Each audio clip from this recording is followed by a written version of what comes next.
শোয়ানো যাবে না, পৃথিবীর কোন মাটির মধ্যে তারে হালা করা যাবে না। এই রকম একটা বিচার যদি বাংলার জমিনে 2-4টা হতো, পরের বর হাত ধরে টানাটানি হতো না, একজনের বউ আর একজন নিয়ে যেত না, ওই রিসোর্টে যাইয়া মৌলবি সাহেব পরের বউ নিয়ে যেত না। কারণ আল্লাহর বিচার, আল্লাহর ভয়, জাহান্নামের ভয়ে এই মানুষগুলো পাপ ছেড়ে দিত। জোরে জোরে চিল্লায় বলেন ঠিক কিনা?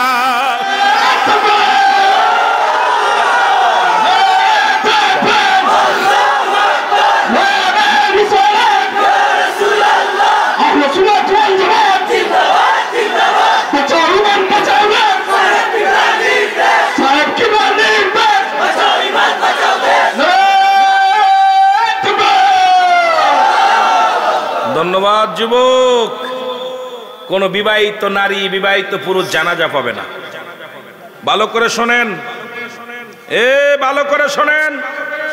কোন বিবাহিত নারী, বিবাহিত পুরুষ জিনা করলে সে কাফন পাবে না, দাফন পাবে না, জানাজা পাবে না, তাকে কুকুর শেল দিয়ে খাওয়াই দিতে হবে। কিন্তু আমার দেশে জিনা করে উকিল ধরে যায়। এই সন্তানের কারণে, এই ভাইয়ের কারণে জাহান্নামে যাবে। কত আমার বাবা, ইসলামের বিধান মানতে হবে। কোন জিলা মানলাম না মানলাম দেখার বিষয় না। 360 জন আউলিয়ার দেশ, শাহজালালের দেশ, ফুলতলি মাসলাদের দেশ, শাহপরানের দেশ, এই সিলেটের জমিনে সত্য ইসলাম প্রচার করতে হবে। জোরে বলেন ঠিক কিনা? এখান থেকে শিক্ষা নিবে। আমার বাজানরা, হয়তো কোনো বক্তা এরকম কড়া কথা বলবে না। আমি তেল মেরে ওয়াজ করা শিখি নাই, আর ওই মানুষকে দাওয়াতের আশায় আসি নাই। কথা বোঝেন নাই? কে কষ্ট পাইলেন আর না পাইলেন কিচ্ছু যায় আসে না। আপনি জিনা ব্যভিচার করবেন আর আপনার আমি তেল মারবো। আমার দেশের যেটা হারাম হারামি সেটা আমার জন্য হোক। আপনার আমাদের দেশের মৌলবী, আমার দেশের অসংখ্য পীর সাহেব এখন মহিলাদের খেদমত নেয়। জোরে বলেন ঠিক কিনা? এই বন্ড প্রতারকের জন্য শাহপরানের মাঝের আঘাত আসে। শাহপরানরা এসেছিল যেখানে কালেমা ছিল না, মসজিদ ছিল না, যখন মাদ্রাসা ছিল না তখন তারা এসেছিল। এই সিলেটের জমিনে তখন মাদ্রাসা ছিল না, মসজিদ ছিল না, আজান ছিল না। তাদের কারণে আমরা পেয়েছি আজকে তাদেরই মাদ্রাসায় লেখাপড়া করে তাদের মাদারে দিলাম আরো। কারণ কি? জোরে বলেন ঠিক কিনা?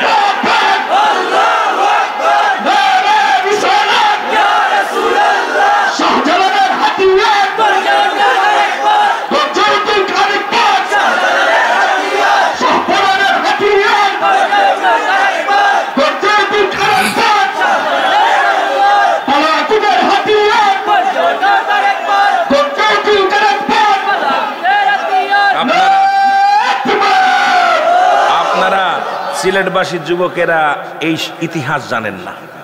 ইতিহাস যদি জানতেন, বুকের তাজা রক্ত বিলিয়ে দিয়ে সিলেটের সম্মান বাঁচাতেন। কেন? আপনাদের তো ইতিহাস জানাই নাই তারা। কারণ যখন গৌরগোবিন্দ, আপনারা শুনলে খুব কষ্ট পাবেন, গৌরগোবিন্দ আপনার বুরহানুদ্দিন তার কলিজার টুকরা সন্তানের আকিকা করলেন, সুন্নাতে রাসূল। কি করলেন? সুন্নাতে রাসূল। 7 দিন পরে গৌরগোবিন্দ আর বুরহানুদ্দিনের ছেলে হলো। 7 দিন পরে নাম রাখলেন, গরু কুরবানি করে একটা আকিকা করলেন। এইটার একটা ঢেকে রাখলেন, নাড়ি ভুড়ি সবগুলো মাটি করে পুঁতে রাখলেন যাতে কেউ দেখতে না পারে। হিন্দু রাজ্য। এই কাক আর হলো কুত্তা, এই দুইটা খুঁজে উঠেছে, কান উঠায় নিয়ে ফেলবি তো ফেলবে, আপনার বুরহানুদ্দিনের বাড়ির পাশে যে ফেলছে। আর বুরহানুদ্দিন এইটা দেখে খুব ক্ষুব্ধ হয়ে গেছে, কে গরু কোরবানি করছে দেখো। খুঁজতে খুঁজতে বুরহানুদ্দিন খবর নিতে নিতে পাইল কেরা বুরহানুদ্দিন, কেরা আপনার গৌরগোবিন্দ। খুঁজতে খুঁজতে বুরহানুদ্দিন, যে বুরহানুদ্দিনের ছেলে হয়েছে, তার আকিকা করা হয়েছে। বুরহানুদ্দিন সকালবেলা তার কলিজার টুকরা সন্তান নিয়ে বসে আছে, হাতের মধ্যে বাবার হাতে সন্তান। কার হাতে সন্তান? বাবার হাতে ছেলে। ছেলেকে নিয়ে আদর করতেছে, মা জনী রান্নার কাজে ব্যস্ত আছে। সিফা সালা নিয়ে তার সৈন্য নিয়ে আসিয়া বুরহানুদ্দিনের হাত থেকে কলিজার টুকরা সন্তানকে ছিনিয়ে নিয়ে টান্দে মাটির মধ্যে ফেলে দিল। ফেলে দিয়ে নিজের ঋষি থেকে, আপনার নিজের এই মাজা থেকে তরবারি বের করে নিজের বাবার সামনে বুরহানুদ্দিনের ছেলের গলায় ছুরি চালায়া দ্বিখণ্ডিত করে ফেলল। বুরহানুদ্দিনের ছেলে যেদিন দ্বিখণ্ডিত হয়ে গেল, বুরহানুদ্দিন চোখের পানি ছেড়ে চলে গেলেন শাহজালালের দরবারে। যা বলে, হুজুর আমার সন্তানের জন্য মায়ে কাঁদি না, আমি কাঁদি, আপনি আমার জন্য দোয়া করেন। এমন একটা দিন যেন আসে সিলেটের জমিনে, সারা বাংলাদেশের মধ্যে যেন শ্রেষ্ঠ কুরবানিতে পরিণত হয়, যেন অলি গলির মধ্যে গরুর রক্ত পড়ে থাকে। এই দোয়াটা আল্লাহর কাছে করেন। শাহজালাল ইয়ামানী দোয়া করেছিল, তার 360 জন আউলিয়া একত্রিত করে দোয়া করেছিল। বোরানোর দিনে দোয়া করেছিল, আল্লাহ ছেলে হারাইলাম কোনো দুঃখ নাই, মুসলমান যেন বীরের মতো গরু কুরবানি করতে পারে এই জমিনে, সেই দোয়াটা করে গেলাম। জোরে বলেন মারহাবা।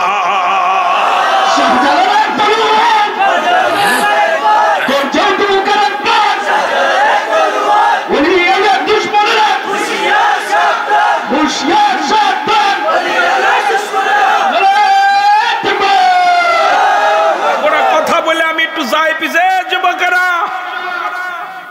আজকে হাজার হাজার গরু জবাই হয় সিলেটের জমিনে। সিলেট দ্বিতীয় লন্ডন, বাংলাদেশের দ্বিতীয় লন্ডন বলি আমরা সিলেটকে। জোরে বলেন ঠিক কিনা? দ্বিতীয় লন্ডন বলা হয়। এই জমিনের মধ্যে এমনও বাড়ি আছে 5টা 10টা গরু একা জব করে, 20টা গরু একা জবাই করে। জোরে বলেন ঠিক কিনা? আজকে কি আপনাদের ছেলের গলায় কেউ ছুরি চালায়?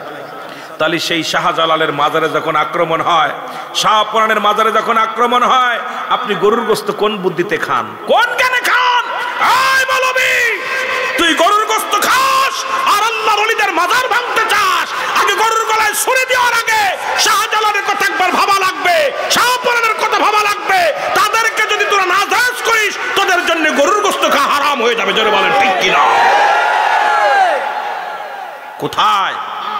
শুধু তাই নয়, এ দাড়িওয়ালা টুপিওয়ালারা শোন, মৌলবীরা, শাহজালাল ইয়ামিন যখন ইয়ামেন থেকে আসছে, কোন দেশ থেকে? ইয়ামেন থেকে, মদিনা হয়ে ইয়ামেন হইয়া তো আসছে, এখানে বেশি আসে নাই। এখন যদি বলি অনেক মৌলবীরা পাগল হয়ে যাবে। সিলেট জমিনে মদিনার মাটি আছে, সুবহানাল্লাহ বলেন না?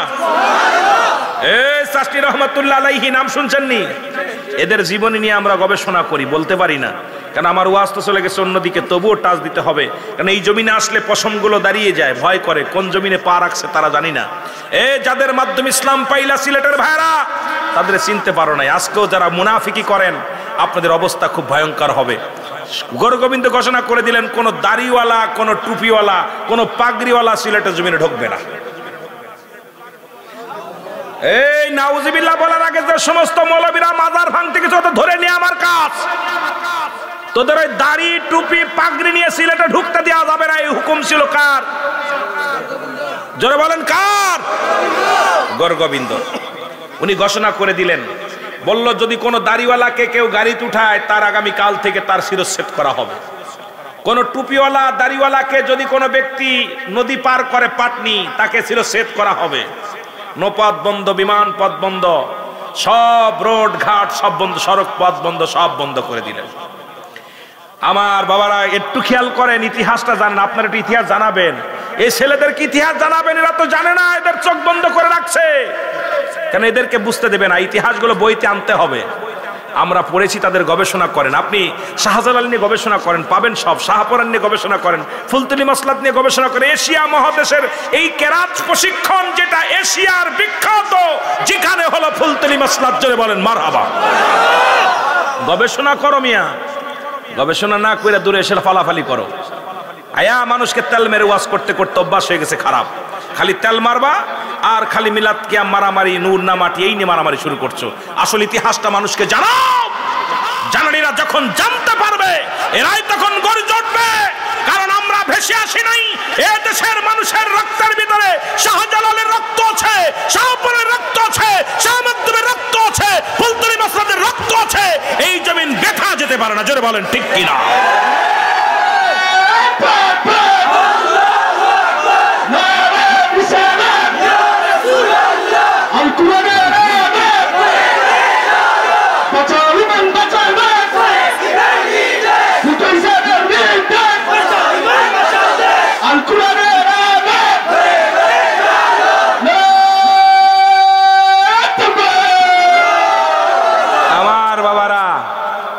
আসলেন কোথায়? আপনার শাহজালাল ইয়ামানী 360 জন আউলিয়া নিয়ে সুরমা নদীর কিনারে আসলেন। ইতিহাস শোনেন। কিনারায় এসে যখন বসলেন, একটা দিন একটা রাত পার হয়ে গেল। সফর সঙ্গীরা সবাই ক্ষুধার্ত অবস্থায় আছে। ওপারে যাবে, এই পারে যখন আসলেন বিশাল জঙ্গল ছিলেন, কাশের জঙ্গল। এই জঙ্গলের মধ্যে বাঘ ভাল্লুক, সিলেটের জমিনে অসংখ্য বাঘ ছিল তখন। আলেমরা শোন, চিড়িয়াখানায় যাও বাঘ দেখতে। একসময় সিলেটের জমিনে বাঘ ছিল, ভাল্লুক ছিল, হাতি ছিল, ঘোড়া ছিল, বন জঙ্গলে ভরা ছিল সিলেট জমিন। ঠিক কিনা? ঠিক কিনা? শাহজালালকে দেখে বনের বাঘেরা সালাম দিছে, সুবহানাল্লাহ বলেন না? শাহজালালের কাফেলাকে যখন আসতেছিল তখন নদীর ঘাটে শাহজালালকে দেখে বনের বাঘেরা সিরিয়ালে দাঁড়ায় দাঁড়ায় শাহজালালকে দাঁড়ায় দাঁড়ায় দেখছে, সুবহানাল্লাহ বলেন। পশু পাখিগুলো দেখছে। শাহজালাল বলছে, এই জমিন ছেড়ে দাও তোমরা, এই জমিনে আবাদ করবে মানুষে, ইনসান বাস করবে, তোমরা না, তোমাদের বিদায়। আস্তে আস্তে করে সমস্ত বাঘগুলো বিদায় নিছে, সুবহানাল্লাহ বলেন না? আরো জোরে বলেন। ইতিহাস জানতে হবে। ইতিহাস না জানলে আমাদের ছোট ছেলেদের এখন ওই ইতিহাস জানাতে হবে। আমরা এখন দিছি কি বলছি, হাট্টিমা টিম টিম, তারা মাঠে পারে ডিম, তাদের খাড়া দুটো শিং। এই যত বদমাইশি শিখাইতেছি, কথা বুঝেননি? আর বানর থেকে মানুষ হয়েছে কেমনে, মানুষ থেকে বানর হয়েছে কেমনে, এই সমস্ত ভণ্ডামি বাদ দিয়ে আমাদের আউলিয়া একরামের শান আমাদের পাঠ্য বইয়ে আনতে হবে, এদেরকে জানাইতে হবে। যারা বলেন ঠিক কিনা? এই দাবি কে করবে ভাই, কে করবে? আমরা জাগের ধরছে, জাগের তো বুথ খেতাবো, তাদের ধরছে বুতি, এখন খেতাবো কারে দিয়ে? জোরে কোন ঠিক কিনা? বুতি ধরছে তাদের। এইবার 360 জন আউলিয়া নিয়ে বসে আছেন। শাহজালাল বলতেছে, আমার সফর সঙ্গীরা ভয়ের কোনো কারণ নাই, রব্বে কারিম একটা ফয়সালা দিবে। শাহজালাল, আল্লাহ পাক এলহাম নবীদের কাছে আসে, ওহী ওলিদের কাছে আসে এলহাম। আল্লাহ বলে সূরা ইউনূসের মধ্যে 11 নম্বর পারা 62 নম্বর আয়াত, আলেমরা খোল। আল্লাহ বলে, আলা সাবধান, ইন্না নিশ্চয়, আলা ইন্না উলিল্লাহি, আল্লাহর তরফ থেকে যারা ওলি হয়, লা নাই খাউফুন শব্দের অর্থ ভয়, ওলা যদি অবস্থান করে হুম ওদের উপরে হাজানুন, তাদের চিন্তা ভাবনা কিচ্ছু নাই। ঘোষণা কার? কার কার? কোরআনের নাম কি? সূরা ইউনূস। সূরাটার নাম কি? সূরা ইউনূস 11 নম্বর পারা, কত নম্বর? 62 নম্বর আয়াত। একটু ভালো করে খুলবেন। নামাজের আগে আলা নাই, হজের আগে আলা নাই, জাকাতের আগে আলা নাই, কুরবানির আগে আলা নাই, কিন্তু আল্লাহর মাহবুব বান্দা শাহজালালের বিষয় কোথি যায়, ফুলতুলি মসলাদের বিষয় কোথি যায়, আপনার শাহ পুরাণের বিষয় বলতে যায়, আউলিয়া একরামের বিষয় বলতে যায়। এখন বলতেছে আলা, এখন আমার দেশের মৌলবীরা কয় কোরআন তাফসির করলাম, কোথাও তো পীর টির পাইলাম না। আরে বুকার দল, পীর কি কোরআনে পাবি? পীর হলো ফার্সি ভাষা। কি ভাষা? জোরে বলেন কি ভাষা? আরো জোরে বলেন কি ভাষা? লাইন কিন্তু অন্যদিক চলে গেছে, ওয়াজ কিন্তু থুয়ে আছে যুবকের, মনে আছে? আপনাদের লস হইব, তাড়াতাড়ি কথা বলবেন যাতে করে তাড়াতাড়ি করতে পারি। কারণ আমি তো ওই দেরি করি না, আমার ওয়াজ কারণ 10 মিনিট ওয়াজ করবে 1 ঘন্টা, কারণ সময় বেশি দেওয়া যাবে না। সময় কম কাজ বেশি, জোরে বলেন ঠিক কি না? সময় কম কাজ বেশি আমার বাবারা। এইবার রাসূল কি বলতেছেন, আপনার ইংলিশে বলে গার্জিয়ান, বাংলায় বলে অভিভাবক, ঠিক কিনা? আর আরবিতে বলে মুর্শিদ, পথ প্রদর্শক। এখন কয় কোরআন তো খুঁজলাম কোথাও পাবি না। আরে পাবি কেমনে? আরবি কোরআন আছে আরবিতে, পীর হলো ফার্সি ভাষা, এটা পাবি কেমনে? জোরে বলেন ঠিক কিনা আমার বাবারা। এইবার যেটা বলতেছিলাম, নামাজের আগে আলা নাই, হজের আগে আলা নাই, জাকাতের আগে আলা নাই। এবার মেরকাত সরে মেরকাতে শাহপরান মরে নাই। তোমরা মাজার ভাঙতে চাইছো, মাজার ভাঙবা, ওলি ভাঙতে পারবা না, কারণ নবীজির দলিল শুনেন। ওই মেরকাত সরে মেরকাতের 10ম খণ্ড 722 নম্বর পৃষ্ঠা। মেরকাত লেখেন, মেরকাত সরে মেরকাতের 10ম খণ্ড 722 নম্বর পৃষ্ঠা। তাফসিরুল বায়ান 5ম খণ্ড 524 নম্বর পৃষ্ঠা। রাসূল বলে, আলা সাবধান, ইন্না নিশ্চয়, আলা ইন্না আল্লাহর তরফ থেকে যারা ওলি হয়, লা ইয়ামউত, তাদের মৃত্যু নাই। সুতরাং শাহপরান জিন্দা, শাহজালাল জিন্দা, মুসলমান ফুলতুলি মাসলা জিন্দা, ফুলতুলি আল্লাহর ওলি উনিও জিন্দা। যত 360 জন আউলিয়া সিলেটের জমিনে আছে, আর অসংখ্য ওলি আছে, সবাই জিন্দা। জোরে বলেন ঠিক কিনা? দলিল কার? নবীজির। দলিল কার? জোরে বলেন দলিল কার? মানবেন? হাদিস না মানলে, নবীর কথা না মানলে আপনি কি ইমান থাকবে? জোর ইমান থাকবে? কোরআন না মানলে ও ইমান থাকবে? এখন আমার বাবার কথা না, আমির উল আমিন সিদ্দিকের কথা না, কোরআন হাদিস যা বলে এটা শুনতে হবে। শাহজালাল 2 রাকাত নামাজ পড়লেন। নামাজটা আদায় করে আল্লাহ বললেন, ও বন্ধু, তোমাকে পাঠিয়েছি ইয়ামেন থেকে ইসলামের দাওয়াত দিতে সিলেটের জমিনে, কারণ গোরগোবিন্দর অত্যাচারে অসংখ্য মানুষ অদিষ্ট হয়ে গেছে, কষ্টের মধ্যে আছে। যাদের কুরবানি করা নিষেধ, এটা করা কষ্ট, সব আমার আল্লাহ পাক পাঠাইছে আমার শাহজালাল রে। কার কে পাঠাইছে? জোরে বলেন, কে পাঠাইছে? আল্লাহ তাআলা পাঠাইছে। তুমি যাই নামাজটা বিছাইয়ে দাও। এ আলেমরা শোন, যেখানে লঞ্চ ডুবে যায়, এরে যেখানে বড় বড় জাহাজ ডুবে যায়, যেখানে ফেরি ডুবে যায়, সেখানে শাহজালাল ইয়ামেনির জায়নামাজ মুবারকে একজন নয়, দুজন নয়, এই সুরমা নদীর মধ্যে ছেড়ে দিছে। আল্লাহ, আমিও তোমার, নদীও তোমার, পানিও তোমার, দিনও তোমার, তোমার নামে তরি ছেড়ে দিলাম। ছেড়ে দিছে, যায় নামাজের মধ্যে একটু পানি ওঠে নাই। একজন নয়, দুজন নয়, 360 জন আউলিয়া এক এক করে পার হয়ে চলে আসছে। সুবহানাল্লাহ বলেন না? কয়জন পার হয়েছে? যে সমস্ত মৌলবীরা শাহপুরানের মাজারে বোমা মারছস, যে সমস্ত মৌলবীরা ওলি আল্লাহদের মাজার ভাঙছস, একটা মৌলবী তালো ডুঙ্গা নিয়ে পার হতে তোদের সাহস কেমনে পারিস? ওই সাগরের মধ্যে লঞ্চ ঢুকতে তোরা দুয়া ইউজ পড়তে পড়তে তোদের মুখে স্যাপ পড়তে পড়তে মুখ ব্যথা হয়ে যায়, আর আল্লাহর ওলিরা যাই নামাজে সুরমা নদী পার হয়, তাদের বিরোধিতা করিস, তোদের কলিজায় ভয় লাগে না? কথা কয় না কেন?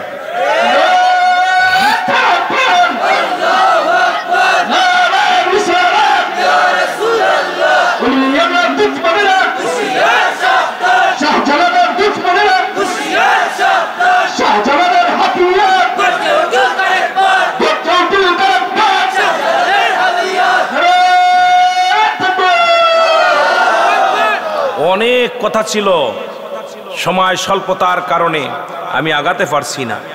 কারণ হলো আমার যুবক ভাইয়েরা সকালবেলা কেউ কাজ করবে, অটো চালাবে, রিক্সা চালাবে, দিন মজুরি মানুষ, কষ্ট দিব না আপনাদেরকে, আর অল্প একটু সময় নষ্ট করবো। তো একটা কথা আমি আপনাদেরকে বলে যাই, আপনারা আল্লাহর ওলি আল্লাহগণ কারোর মুখাফেক কিনা? তারা আল্লাহর মুখাফেক। কি জোরে বলেন ঠিক কিনা? আরো জোরে বলেন কার? সুতরাং আপনাদেরকে পায়ে ধরে বলে যায়, অনুরোধ করি, এখনো তাদের আল্লাহর বুখারী শরীফের হাদিস, যারা আল্লাহর ওলিদের বিরোধিতা করে, আল্লাহ রাব্বুল আলামিন তাদের বিরুদ্ধে ডাইরেক্ট অ্যাকশন, জিহাদ ঘোষণা করে। জোরে বলেন ঠিক কিনা? কি ঘোষণা করে? জিহাদ ঘোষণা করে।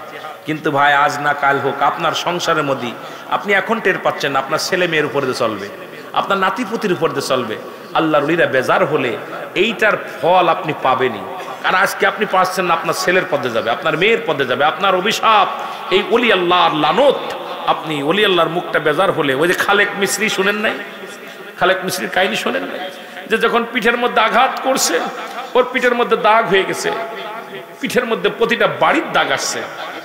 এসব ওয়াজ কেমনে করব? করতে গেলে অনেক কথা এসে যায়, কারণ এই কথাগুলো বলতে গেলে সময়ের ব্যাপার। আমার যুবক ভাইরা, আমি পিছনে চলে যাই। আমার যুবক, আল্লাহ নবীজি বলেন, সাহাবীর বাবা গো, মনে আসেনি বাবা? সাহাবীর বাবা, কেন আমারে জানালে না? কেন জানাজা দিলা? এখানে ঘরের মধ্যে দাফন করলাম। বলে, হুজুর, এই যে চিঠিখানা, কাগজখানা পড়ে নবীজি কাঁদতে লাগলেন। জিবরিল আমিন এসে বলে, নবী গো, ইয়া রাসূলুল্লাহ, ইয়া হাবিবাল্লাহ, আপনার যুবক ইসলামকে এত ভালোবাসে, আপনার যুবক আপনাকে এত ভালোবাসে, কোরআনকে এত ভয় পায়, কোরআনকে ভালোবাসে, কবরকে ভয় পায়, জাহান্নামকে ভয় পায়। ইয়া রাসূলুল্লাহ, ইয়া হাবিবাল্লাহ, ওই জাহান্নামের ভয়ে, কারণ জাহান্নামের গায়ে 70টা রশি লাগানো আছে, 70,000 রশি লাগানো আছে। এক একটা রশির মধ্যে 70,000 ফেরেশতা ধরে টানবে। জাহান্নামের গায়ের মধ্যে একটা গাছ লাগানো থাকবে, জাক্কুম নামে কাঁটাযুক্ত গাছ। এই গাছে ধরে ধরে মানুষগুলো গ্রাস করে ফেলবে, খেয়ে ফেলবে। নবী গো, এই ভয়ে আপনার যুবক জীবন দেয়া গেছে, ইজ্জত দেয় নাই। নবী গো, আমার নবী ওখান থেকে উঠে রওনা হয়ে গেল গো ওই যুবতীর বাড়ি। নবীজি বাড়ির সামনে যে দাঁড়াইলেন, যুবতী টের পাইছে নবীজি আসছে। যুবতী ডাকতে বলে, ইয়া রাসূলুল্লাহ, ইয়া হাবিবাল্লাহ, আমি অমুসলিম, আমি মুসলমান নয়। তবে নবী গো, ইসলাম ধর্ম যে জিনা করে না, মুসলমান যে জিনা করে না, মুসলমান যে ব্যভিচার করে না, মুসলমান যে নারী পিপাসিত না, মুসলমান যে নারী সতীত্ব পাহারা দেয়, নবী গো আমি তার প্রমাণ। নবী গো, ইয়া রাসূলুল্লাহ, ইয়া হাবিবাল্লাহ, এত চেষ্টা করেছিলাম আপনার যুবকের সঙ্গে জিনা করব, আপনার যুবককে আমি আলিঙ্গন করব। ইয়া রাসূলুল্লাহ, ইয়া হাবিবাল্লাহ, আপনার যুবক জীবন দিয়ে গেছে, একবার আমার দিকে তাকায় নাই। নবী গো আপনি দয়া করে মায়া করে আমাকে একটু কালেমা পড়ায় দেন। আমি আর মুসলিম থাকতে চাই না, আমি মুসলমান হয়ে যেতে চাই। কারণ মুসলমান নারী সতীত্ব পাহারা দেয়। আর আজকে আমাদের দেশের মৌলবীরা দাড়ি টুপি মাথায় দিয়া পরের বউ নিয়ে ছুটে চলে যায়। আমার দেশের অসংখ্য মৌলবীরা বলৎকার করে মাদ্রাসায়, শত শত বাদান। গত মাসে রিপোর্ট দেখেছিলাম, এরে মুসলমান 3 মাসে 916 জন বলৎকার ধরা পড়ছে। এই মাসে আজকের জরিপে দেখলাম মুসলমান 1900, এই বছরের মধ্যে শোনো, গত বছর 1927 জন বলৎকার ধরা পড়ছে মৌলবী, দাড়ি টুপি মাথায় দিয়া। এরা পুরুষের সঙ্গে বলৎ করে। সুতরাং এরা ইসলামের মধ্যে পড়ে না, এরা কোন আলেমের ভিতরে পড়ে না, এরা দাড়িওয়ালা টুপিওয়ালা রাখিয়া। এরা আবু জাহেলের খালাতো, আবু জাহেলের মুখেও দাড়ি ছিল, ওদের মুখেও দাড়ি আছে। আবু জাহেল টুপি মাথায় দিত, ওরাও টুপি মাথায় দেয়, কারণ এরা রূপ ধরেছে রে মুসলমান।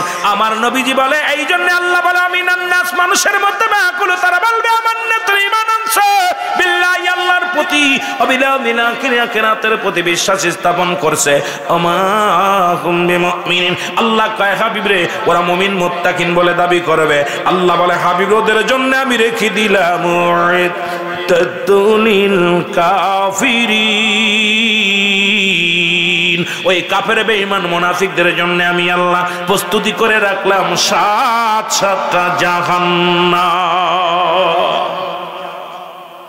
যে বলৎ করে সে মুসলমান না, যে নারী সতীত্ব নষ্ট করে সে মুসলমান হতে পারে না, যে নারীর হাত ধরে টানাটানি করে সে মুসলমান হতে পারে না, যে বেগানা নারীর পিপাসিত সে মুসলমান হতে পারে না। মুসলমান এই মৌলবী শোন, একটা আয়াতের তাফসীর করতে বলবেন, সেটা হলো ইয়া আইয়ুহাল্লাযীনা আমানু, হে ঈমানদারেরা, বিশ্বাসীরা, আদখুলু ফিস সিলমি কাফা। এই একটা আয়াতের তাফসীর করতে বলবেন মৌলবীদের। সিলেটের ভাইরা শোনো, আলেমদের বলবেন এই একটা আয়াতের তাফসীর করো। ইসলাম শব্দের অর্থ, ইসলামের আবিধানিক শাব্দিক অর্থ 80 থেকে 82টা। আমার বাবারা যারা আছেন খেয়াল করবেন, 80 থেকে 82টা। ইসলাম মানে আত্মসমর্পণ, ইসলাম মানে নিজে না খেয়ে অন্যরে খাওয়ানো, ইসলাম মানে নিজে না ঘুমানোর ঘুম পাড়ানো, ইসলাম মানে একত্ববাদ, ইসলাম মানে শান্তি, ইসলাম মানে নিজে না ঘুমানোর ঘুম পাড়ানো, ইসলাম মানে নিজে দুঃখে থেকে অন্যের সুখে রাখা। এ আলেমরা, তাহলে ইসলামের মধ্যে ঢুইকা যদি তুমি নারীবাজি করো, ইসলামের মধ্যে ঢুইকা যদি ঠাকবাজি করো, ইসলামের মধ্যে যদি বলৎকার করো, ইসলামের